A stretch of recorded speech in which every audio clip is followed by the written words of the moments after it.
Everyone, welcome to my channel. ఈరోజు అయితే మేము ముందుకు ఒక మంచి వీడియోతో వచ్చాను.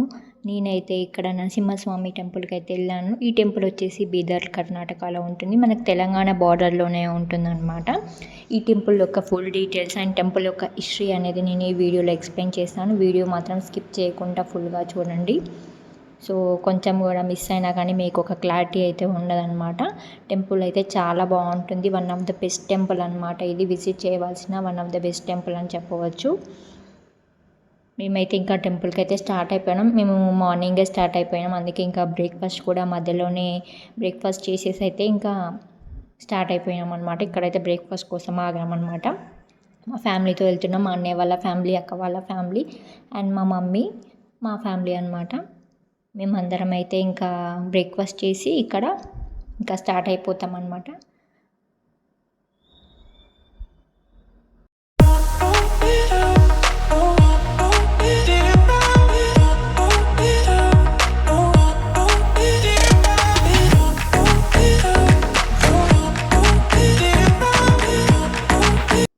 అండ్ ఇంకా బ్రేక్ఫాస్ట్ అయితే అయిపోయింది. మేము స్టార్ట్ అయిపోయినాం. ఇంకా మధ్యలో వెళ్తుంటే మా హస్బెండ్ వర్క్ చేసే సోలార్ ప్లాంట్ దగ్గరికి అయితే వచ్చాము. ఇంకా ఇది దారిలోనే ఉంది కదా అని చూసుకుంటూ అయితే వెళ్తున్నాము. టెంపుల్ దగ్గరికి అయితే వచ్చాము. ఆల్మోస్ట్ మేము కర్ణాటక బార్డర్ వరకు అయితే వచ్చాము. తెలంగాణ బార్డర్ అనేది ఎండ్ అవుతుంది అండ్ కర్ణాటక బార్డర్ అనేది స్టార్ట్ అవుతుంది ఈ టెంపుల్కి. ఈ టెంపుల్ వచ్చేసి హైదరాబాద్ నుంచి మనకి ఒక 138 కిలోమీటర్స్ డిస్టెన్స్లో ఉంటుంది. ఆల్మోస్ట్ ఒక 3 అవర్స్ పడుతుంది అటు ఇటు. మనకి హైదరాబాద్ నుంచి బస్సెస్ కూడా ఉంటాయి అన్నమాట ఈ టెంపుల్కి వెళ్ళడానికి. వియా సంగారెడ్డి అండ్ జహీరాబాద్ నుంచి వెళ్తుంది అనమాట బీదర్కి డైరెక్ట్ అక్కడ టెంపుల్ వరకు మనకి బస్ అయితే అవైలబుల్గా ఉంటుంది మనకి హైదరాబాద్ నుండి.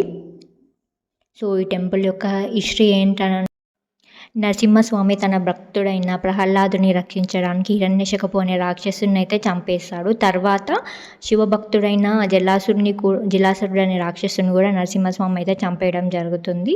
సో జలాసురుడు అయితే నరసింహస్వామిని వేడుకున్నాడంట, ఇక్కడ వచ్చే భక్తుల కోసం మీరు ఈ గుహలో ఉండి దర్శనమించండి అయితే జలాసురుడు నరసింహస్వామిని వేడుకుంటే తన కోరిక మేరకు నరసింహస్వామి అయితే ఆ గుహలో ఉండి మనకిప్పుడు దర్శనం అయితే ఇస్తున్నాడు. జలాసురుడు అయితే వాటర్ రూపంలో నరసింహస్వామి పాదాలను తాకుతూ అయితే అక్కడ ప్రవహిస్తున్నాడంట.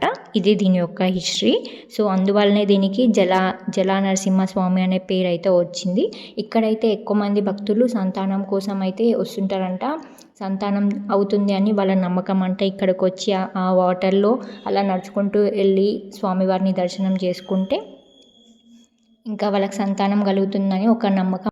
ఇంకా మేమైతే స్వామివారి దర్శనానికి అయితే స్టార్ట్ అయ్యాం. ఇట్లా ఒక గుహ నుండి అయితే మనం స్వామివారి దగ్గరికి వెళ్ళాలి. ఒక టన్నెల్ లాగా ఉంటుంది. ఆ టన్నెల్లో మనకు వాటర్ అనేది ఒక 3 to 4 feet వరకు అయితే మనకు వాటర్ వస్తుంది. ఆ వాటర్లో నడుచుకుంటూ ఒక 300 meters అయితే మనం అలా నడుచుకుంటూ అయితే వెళ్ళి లోపలైతే స్వామివారిని అయితే దర్శనం చేసుకోవాలి.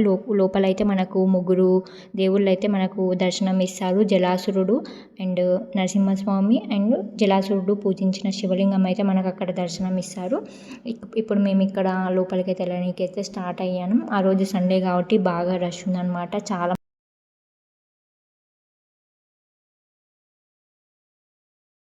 దర్శనం. ఇక్కడ కనిపిస్తున్న దీపం అయితే అది 1000 సంవత్సరాల నుంచి ఆ దీపం వెలుగుతూనే ఉందంట.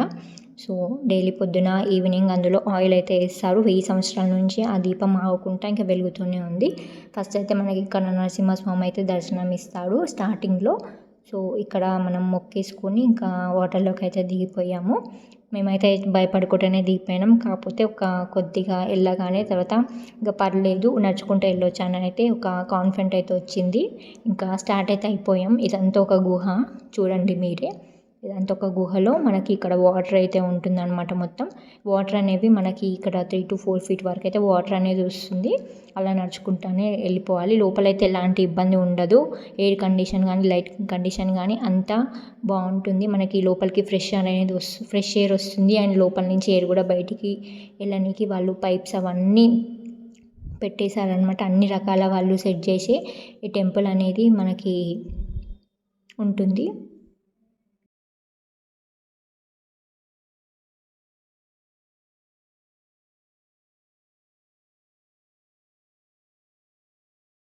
మా పాప అయితే అసలు కొంచెం కూడా భయపడలేదు, ఏడవలేదు. తనైతే మస్తు ఎంజాయ్ చేసింది. ఆ వాటర్లో ఆడుకుంటూ మంచిగా వాళ్ళ డాడీ పైన కూర్చొని అయితే వెళ్తుంది. మా పిల్లలు కూడా అసలు బాగా ఎంజాయ్ చేశారు ఆ వాటర్లో. కొంచెం ఇంకా వాళ్ళకి కొంచెం చిన్న వాళ్ళని అయితే ఎత్తుకున్నాము. కొంచెం హైట్ ఉన్న వాళ్ళైతే ఇంకా నడుచుకుంటూనే వచ్చేసారనమాట. చూస్తున్నారు కదా, జనాలు అయితే చాలా ఉన్నారు. లోపలైతే లైటింగ్ కానీ ఎయిర్ కండిషన్ కానీ అంతా బాగుంటుంది. ఇలా పైప్ లైన్ అయితే ఉంటుందన్నమాట లోపల ఎయిర్ బయటికి వెళ్ళనీకి, బయట ఎయిర్ లోపలికి రానీకైతే పైపింగ్ అనేది ఉంటుంది. ఇంకా మేము దర్శనానికి అయితే వెళ్ళాము. లోపలికి ఒక 300 మీటర్స్ అలానే నడుచుకుంటూ వెళ్ళాలన్నమాట. సో సండే కాబట్టి జనాలు ఎక్కువ ఉన్నారు. మాకు కొంచెం టైం పట్టింది అసలు లోపల వెళ్ళడానికి. ఇంకా లోపలికైతే వెళ్ళాము. ఫస్ట్ ఇక్కడ జలాసురుడు అని చెప్పాను కదా, జలాసురుడు అయితే ఉంటాడు. తర్వాత మనకి నరసింహస్వామి దర్శనం కలుగుతుంది. తర్వాత ఇంకా జలాసురుడు పూజించిన శివలింగం అయితే ఉంటుందన్నమాట.